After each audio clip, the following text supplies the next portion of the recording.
Hi friends, welcome back to my channel. ఈరోజు మీకు ఈ సీరియల్లో ఏం జరిగిందో తెలుసుకోవాలి అనుకుంటున్నారా? అయితే వెంటనే మనం సీరియల్లోకి వెళ్ళిపోదాం. ఇక పద్మావతి అయితే ఆఫీస్కి వెళ్ళి ఆఫీస్లో వర్క్ చేసుకుంటూ ఉండగా మూర్తి ఒక ఫైల్ని తీసుకొచ్చి, అమ్మ పద్మావతి, బాస్ని దీన్ని ఒకసారి కరెక్ట్ చేయమన్నారు అని చెప్పడంతో ఇక ఆ ఫైల్ చెక్ చేసి లోపలికైతే వెళ్తుంది.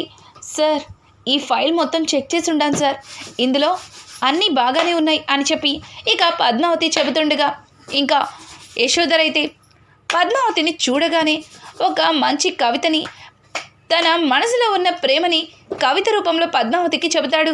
అది విన్న పద్మావతి వెంటనే క్లాప్స్ కొడుతూ, సార్, మీలో ఒక కవి కూడా ఉన్నారు సార్, మీరు నిజంగా చాలా మంచి కవిత చెప్పారు. ఇక పద్మావతి మాటలకి యశోధర్, ఇదేంటి, నా ప్రేమని చెప్తే పద్మావతికి ఇలా అర్థమైందా?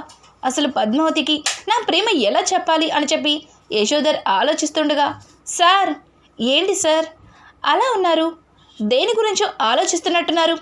ఖచ్చితంగా మీరు ప్రేమలో పడ్డారని అర్థమవుతుంది, కానీ నిజంగా మీరు ప్రేమించిన అమ్మాయి చాలా అదృష్టవంతురాలు. మీరు ఇంత మంచి కవిత చెప్పారు, అలాగే మీ మనసు వెన్న లాంటిది. మీలాంటి భర్తని ఏ ఆడపిల్ల కాదనుకుంటుంది?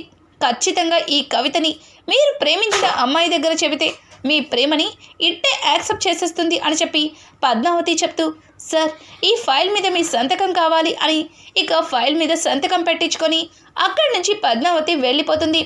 ఇంతలో విక్కీ ఇక యశోధర్ దగ్గరికి వస్తాడు. యశోధర్ని అలానే చూస్తూ ఉంటాడు, కానీ యశోధర్ విక్కీ లోపలికి రావడం అస్సలు గమనించడు. ఏదో పరధ్యానంగా ఉంటాడు. ఇక విక్కీ మే కమిన్ సార్ అని చెప్పి అడుగుతూ ఉన్నా సరే పట్టించుకోకుండా ఉంటాడు. ఇక విక్కీ తలుపు గట్టిగా కొట్టి లోపలికి రావడంతో ఒక్కసారిగా యశోధర్ ఉలిక్కి పడతాడు. విక్కీ అలా తలుపు కొట్టి లోపలికి రావడం యశోధర్కి అస్సలు నచ్చదు. విక్రమాదిత్య, ఇది ఆఫీస్, మీ ఇల్లు అనుకున్నావా? నీకు నచ్చినట్టు ప్రవర్తిస్తున్నావు అని అనడంతో దానికి విక్రమాదిత్య నవ్వుతూ, సార్, మీరు ఎన్నిసార్లు పిలిచినా సరే ఉలుకు పలుకు లేకుండా అలాగే బొమ్మలాగా ఉండిపోయారు. ఏదో జరిగింది, మిమ్మల్ని చూస్తుంటే మీరు ప్రేమలో పడ్డారని అర్థమవుతుంది అని చెప్పి ఇక విక్కీ యశోధర్ని అనడంతో ఒక్కసారిగా యశోధర్ విక్కీ మీద కోపం మొత్తం పోగొట్టుకొని చిన్నగా సిగ్గుపడుతూ తల పక్కకి తిప్పుకుంటాడు. ఓ, అయితే మా సార్ ప్రేమలో పడ్డారనమాట. మీ సిగ్గే చెప్తుంది మీరు ప్రేమలో పడ్డారని. ఎవరు సార్ ఆ లక్కీ గర్ల్ అని చెప్పి ఇక యశోధర్ని విక్రమాదిత్య అడగడంతో ఆ మాటలకి యశోధర్ ఏం మాట్లాడకుండా, అదేం లేదులే విక్రమాదిత్య, నువ్వెందుకు వచ్చావు అని చెప్పి ఇక విక్కీతో అంటుంటే, సార్, నేను ఈ ఫైల్ మొత్తాన్ని చెక్ చేశాను, మీరు కూడా చెక్ చేస్తే బాగుంటుందని తీసుకొచ్చాను. ఇంకా విక్రమాదిత్య అయితే ఫైల్ మీద సంతకం పెట్టమని అడగడంతో యశోధర్ ఆ ఫైల్ని చూడకుండానే సంతకం పెట్టబోతుంటే, సార్, దాన్ని ఒక్కసారి చెక్ చేయండి సార్ అని అడగడంతో, చూడు విక్రమాదిత్య, నువ్వు కొన్ని విషయాల్లో నాకు ఇరిటేట్ తెప్పించిన, నువ్వు వర్క్ విషయంలో చాలా స్ట్రిక్ట్గా ఉంటావు, నీ మీద నాకు నమ్మకం ఉంది అని చెప్పి ఇక యశోధర్ ఫైల్ మీద సంతకం పెట్టేస్తాడు. ఇక విక్కీ కూడా యశోధర్ తనని గురించి అలా అనేసరికి సంతోషిస్తూ, సార్, మీరు ఏమీ అనుకోను అంటే మీరు ప్రేమిస్తున్న ఆ లక్కీ గర్ల్ ఎవరో తెలుసుకోవచ్చా అని చెప్పి ఇక విక్కీ అడుగుతుంటే విక్కీ మాటలకి యశోధర్, ఏంటి, నేను ప్రేమించిన అమ్మాయి గురించి విక్కీకి చెప్పచ్చా? విక్కీని నేను నమ్మచ్చా? నిజంగానే విక్కీ పద్మావతికి నాకు ఏమైనా హెల్ప్ చేస్తాడా అని చెప్పి ఇక యశోధర్ తన మనసులో ఆలోచిస్తుండగా, సార్, సరే సార్, మీరు దాని పేరు చెప్పడానికి ఇబ్బంది పడుతున్నారని అర్థమైంది, కానీ తను మీ ప్రేమని ఖచ్చితంగా యాక్సెప్ట్ చేస్తుంది. మీలాంటి మంచివారిని ఎవ్వరూ వద్దనుకోరు. అయినా మీకెందుకు సార్, మీ ప్రేమ మ్యాటర్ నాకు వదిలేయండి. ఎలా అయినా సరే మీ ప్రేమని నేను గెలిపిస్తాను. ఆ అమ్మాయిని మిమ్మల్ని ఒక్కటి చేస్తాను. దగ్గరుండి మీ ఇద్దరికి నేనే పెళ్లి చేస్తాను అని చెప్పి ఇక విక్కీ అయితే యశోధర్కి మాట ఇచ్చేస్తాడు. ఆ మాటలు విన్న యశోధర్ చాలా సంతోషిస్తూ, నిజంగానే విక్రమాదిత్య, నిజంగానే నువ్వు మా ప్రేమని గెలిపిస్తావా? మా ఇద్దరిని ఒక్కటి చేస్తావా? నిజంగానే తనకి నాకు పెళ్లి జరిపిస్తావా అని చెప్పి ఇక యశోధర్ చాలా ఆప్యాయంగా విక్కీతో మాట్లాడుతుంటాడు. విక్కీ యశోదతో, సార్ నేను వర్క్ విషయంలోనే స్ట్రిక్ట్గా ఉంటాను, కానీ ఫ్యామిలీ విషయంలో చాలా పర్ఫెక్ట్గా ఉంటాను అని చెప్పి ఇక విక్కీ మాట్లాడుతూ అక్కడి నుంచి వెళ్ళిపోతాడు. ఇది అంతా ఇలా ఉండగా ఇక ఇంట్లో ఉన్న సుగుణ అయితే అసలు యశోద ఎవరిని ప్రేమిస్తున్నాడు, వాడి మనసులో ఎవరున్నారు, వాడు నా దగ్గర ఏం దాచిపెడుతున్నాడు అని చెప్పి ఇక సుగుణ గదిలోకి వెళ్ళి చూసేసరికి గదిలో యశోదర్ తాను ప్రేమిస్తున్న పద్మావతి ఫొటోస్ని మంచం మీదే వదిలిపెట్టి వెళ్ళిపోతాడు. ఇక సుగుణ అయితే గదిలోకి వచ్చి వీడు అక్కడే వదిలిపెట్టాడు, వీడికి భార్య వచ్చే వరకు అన్నీ నేనే చూసుకోవాలి అని చెప్పి సుగుణ ఇక గదిలో అన్నీ చక్కబెడుతుండగా ఇక మంచం మీద ఉన్న పద్మావతి ఫొటోస్ కనిపిస్తాయి. ఇక ఆ ఫొటోస్ని తిప్పి చూసేసరికి అందులో తనని కాపాడిన పద్మావతి ఫోటో కనిపిస్తుంది. ఒక్కసారిగా సుగుణ పద్మావతిని చూసి చాలా సంతోషిస్తుంది. ఎన్ని రోజులు వీడిని ప్రేమిస్తున్న అమ్మాయి ఈ అమ్మాయేనా, ఈ అమ్మాయే నన్ను కాపాడిన అమ్మాయి, నిజంగా వీడు మంచి అమ్మాయిని సెలెక్ట్ చేసుకున్నాడు, ఇక వాడిని జీవితాంతం పసిపిల్లాడిలాగా చూసుకునే భార్యని తెచ్చుకున్నాడు అని చెప్పి ఇక సుగుణ తెగ ఆనందపడిపోతుంది. కానీ తనకేమీ తెలియనట్టుగా సైలెంట్గా అక్కడే పెట్టేసి ఇక బయటికి వచ్చి యశోదర్ కోసం ఎదురు చూస్తూ ఉంటుంది. ఇక ఆఫీస్ వర్క్ కంప్లీట్ అయ్యాక యశోదర్ ఇంటికి రావడంతో సుగుణ యశోదర్ రావడం చూసి ఏమీ తెలియనట్టుగా సైలెంట్గా సోఫాలో కూర్చుని పేపర్ చదువుకుంటూ ఉంటుంది.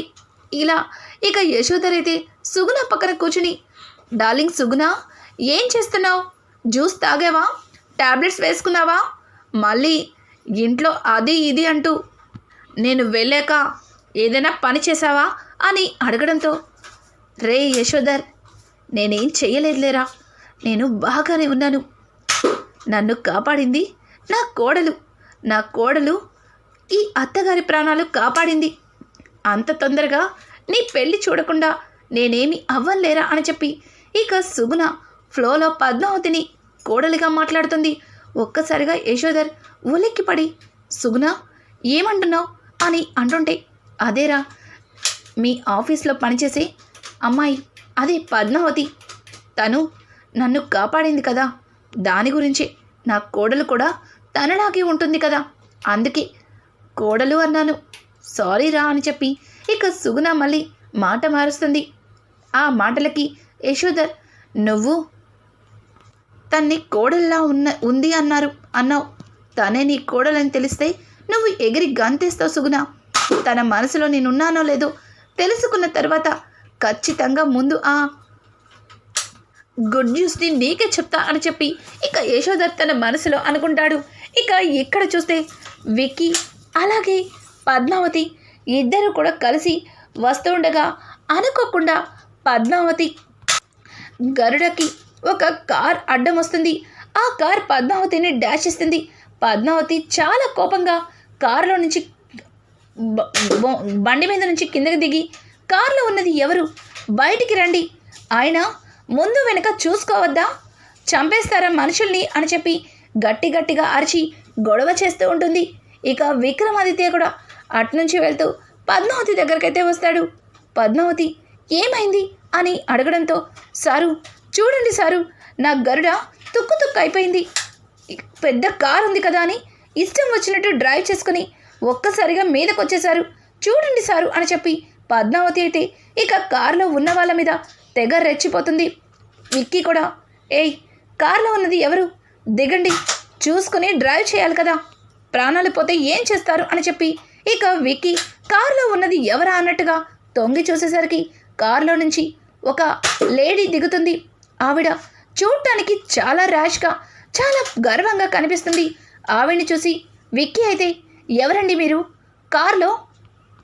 కారులో వెళ్ళినంత మాత్రాన రోడ్డు మీద ఉన్న వాళ్ళని చూసుకోరా అని అంటుంటే ఇక ఆవిడ కార్ దిగి డ్రైవర్ చెంప చెల్లు అనిపిస్తుంది. ఈడియట్, ముందు వెనక చూసుకోవాలి కదా, చూడు ఇలా రోడ్డు మీద నిలబెట్టి వాళ్ళు ఎలా మాట్లాడుతున్నారు అని చెప్పి ఆవిడ ఇక డ్రైవర్ చెంప పగలకొట్టి అక్కడి నుంచి వెళ్ళిపోతూ సారీ కూడా చెప్పదు. ఇంకా పద్మావతి అయితే కార్కి అడ్డంగా నుంచుని సారీ చెప్పే వరకు అడ్డు లేచేదే లేదు అని చెప్పి పద్మావతి గొడవ చేస్తుంది. ఇక కారులో ఉన్నావిడ, ఏయ్ ఏంటి ఏంటి అసలు నువ్వు ఊరుకుంటుంటే రెచ్చిపోతున్నావు? మా డ్రైవర్ ఏదో చూసుకోకుండా వచ్చేశాడు. అయినా ఆ డొక్కు బండికి ఏమైంది ఇప్పుడు? బాగానే ఉంది కదా, ప్రాణాలేమీ పోలేదు కదా, నువ్వు కూడా బాగానే ఉన్నావు కదా, అడ్డులే అని చెప్పి ఇక ఆవిడ పద్మావతి మీద చాలా పొగరుగా మాట్లాడుతుంది. పద్మావతి ఆవిడ్ని చూసి, చూడు ఇప్పుడు నాకు సారీ చెప్పకపోతే ఇక్కడి నుంచి అడుగు కూడా కదలవు అని చెప్పడంతో ఇక వెంటనే ఆవిడ ఎవరికో ఫోన్ చేస్తుంది. అలా ఫోన్ చేయడంతో కొద్దిసేపటికి అక్కడికి ఒక రెడ్ కలర్ కారు ఆగుతుంది. ఆ కారులో నుంచి మురళి కిందకి దిగుతాడు. మురళిని చూసిన పద్మావతి ఒక్కసారిగా షాక్ అవుతుంది. అలాగే విక్రమాదిత్య కూడా మురళిని చూసి ఆశ్చర్యపోతాడు. అప్పుడే అర్థమవుతుంది, వాళ్ళ కార్కి అడ్డం వచ్చింది ఎవరో కాదు, మురళి వాళ్ళ అక్కే అని. ఇక వాళ్ళ అక్క కిందకి దిగి, ఏయ్ ఏంటి ఊరుకుంటుంటే తెగ రెచ్చిపోతున్నావు? ఇప్పుడు నా తమ్ముడు వచ్చాడు, నా తమ్ముడు పెద్ద లాయర్, నిన్ను రకరకాల కేసుల్లో పెట్టి లోపల వేయిస్తాడు, లేస్తావా, నీ మీద కేసు పెట్టమంటావా అని ఇక ఆవిడ గట్టిగా పద్మావతి మీద అరుస్తుంది. మురళిని చూసిన ఆవేశంలో ఇక విక్కీ అయితే మురళి చొక్కా పట్టుకుని, రేయ్ దొరికావురా నీచుడా, మా అక్క ఎక్కడ ఉంది చెప్పు అని చెప్పి ఇక వెంటనే విక్కీ మురళి చొక్కా పట్టుకుని గట్టిగా నిలదీస్తాడు. విక్కీ విక్కీ చేతులు వదిలించుకొని, ఏంటి విక్కీ తెగ రెచ్చిపోతున్నావు? చూడు, నీ గురించి నిజం తెలిస్తే మీ అక్క నిన్ను అసహించుకొని శాశ్వతంగా నా దగ్గరే ఉండిపోతుంది, ఎందుకు ఆవేశపడతావు అని చెప్పి ఇక మురళి అంటుంటే, ఏంటి నా గురించి నిజమా, ఏం నిజం అని చెప్పి ఇక విక్కీ అడగడంతో, నాకు తెలీదు అనుకుంటున్నావా? ఎక్కడ ఉన్నా నువ్వు చేసే ప్రతి పని నాకు తెలుస్తుంది. నీ మీద నమ్మకంతో మీ అక్క పాపని నీకు అప్పగిస్తే నువ్వేం చేసావు? అనాథాశ్రమంలో పెట్టేశావు. కానీ వాళ్ళ బిడ్డని పూర్తిగా అసలు ఎవరికి ఇచ్చారో ఏం చేశారో తెలియకుండా మాయం చేసేశారు. అదంతా నాకు తెలీదనుకుంటున్నావా? నీ దగ్గర బిడ్డుందని మీ అక్క అక్కడ గుండెల మీద చేతులు వేసుకొని ప్రశాంతంగా నిద్రపోతుంది. నా గురించి ఇంత కూడా భయం లేకుండా నా తమ్ముడు నా బిడ్డని బాగా చూసుకుంటాడు, ఎప్పటికైనా నన్ను వీడి నుంచి విడిపిస్తాడు అని మీ అక్క అక్కడ బాగానే ఉంది. ఇవన్నీ తీసుకెళ్ళి మీ అక్కకి చెప్తే నీకిక జీవితంలో మీ అక్క మొహం కనిపించదు అని చెప్పి ఇక మురళి విక్కీని బెదర కొడతాడు. ఒక్కసారిగా పద్మావతి, సారు ఆగండి సారు, ఈ దుర్మార్గులు వెళ్ళనివ్వండి, వీళ్ళతో మనకెందుకు, మనం వద్దని కాపాడుకోవాలి, అలాగే పాప ఎక్కడ ఉందో తెలుసుకోవాలి అని చెప్పి ఇక విక్కీని తీసుకుని పద్మావతి పక్కకి వచ్చేస్తుంది.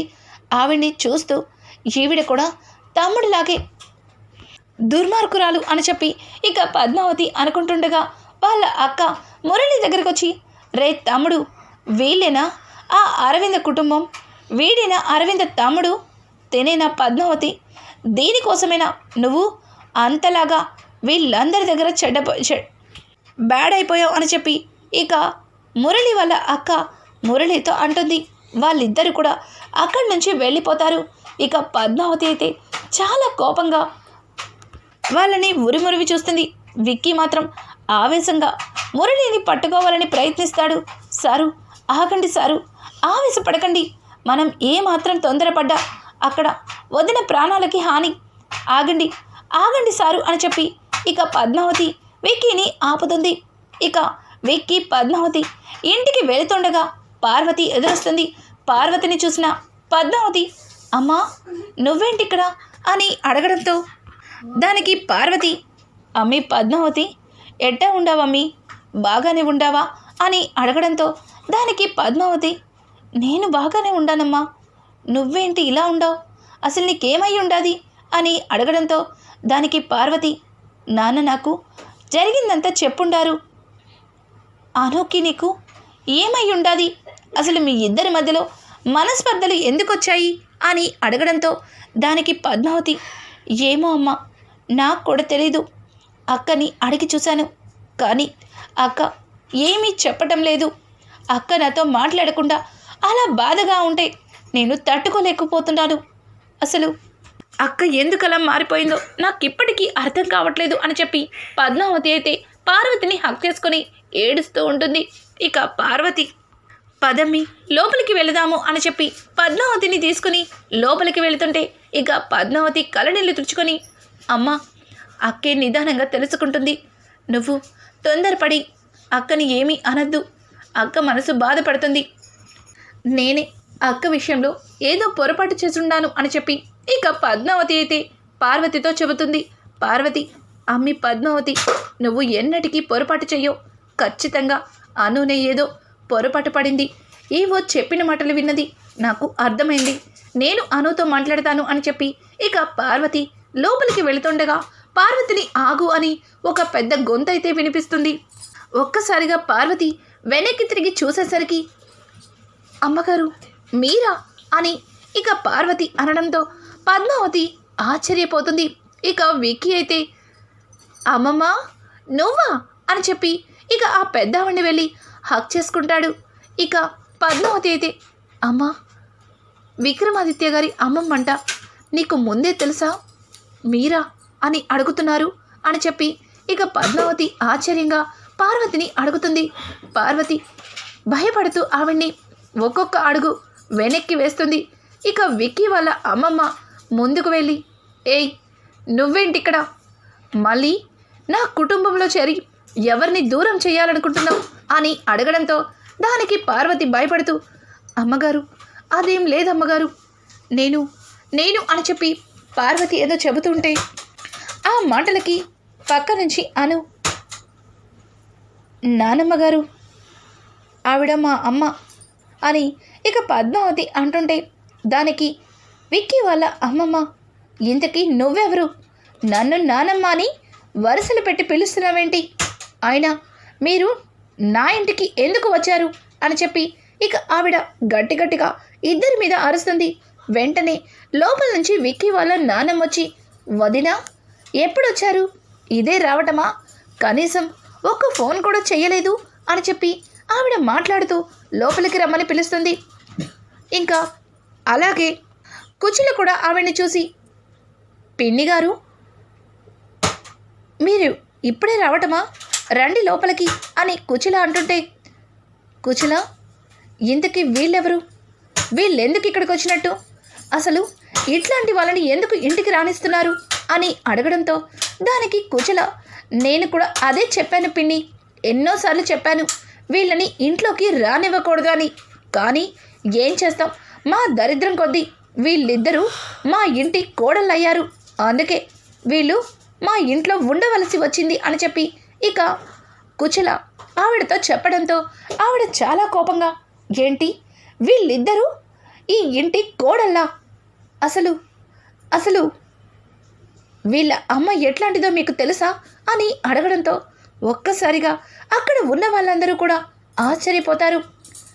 పక్కనే ఉన్న నారాయణ అయితే అత్తయ్య ఏం మాట్లాడుతున్నారు, ఆవిడ అను పద్మావతిలా అమ్మగారు అంటే ఈ ఇంటి వియ్యపురాలు అని అంటుంటే నారాయణ నీకు నిజం తెలియక ఆవిడ మాటలతో మిమ్మల్ని వాళ్ళ బుట్టలో వేసుకున్నారు, అసలు వీళ్ళు ఎట్లాంటి ఫ్యామిలీనో తెలుసా, వీళ్ళ వల్ల నా కుటుంబమే ముక్కలయ్యింది, నా ఇల్లు చిన్న భిన్నమైంది అని చెప్పి ఇక ఆవిడ మాట్లాడుతుంటే ఒక్కసారిగా పార్వతి లేదు నేను ఎట్లాంటి తప్పు చెయ్యలేదు, మీరు అనవసరంగా నన్ను అపార్థం చేసుకుంటున్నారు, ప్లీజ్ అమ్మగారు ఒక్కసారి నేను చెప్పేది వినండి అని చెప్పి పార్వతి ఏదో చెప్పడానికి ప్రయత్నిస్తుంటే ఇక ఆవిడైతే నార్మోయ్ ఒక్క మాట మాట్లాడినా ఊరుకునేదే లేదు, నీలాంటి ఆడదాన్ని ఈ ఇంట్లోకి రానివ్వడమే ఎక్కువ,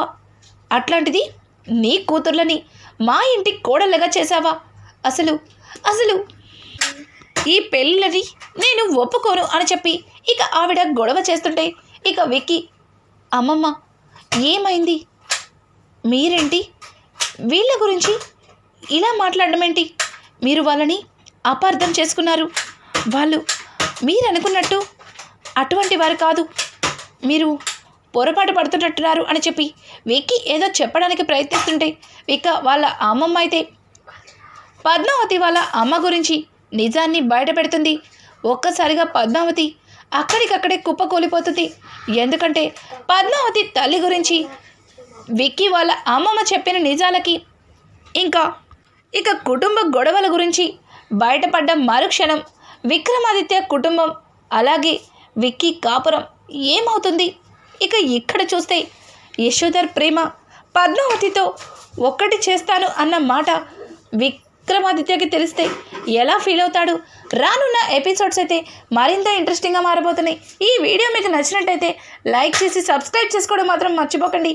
thanks for watching. Hi friends, welcome back to my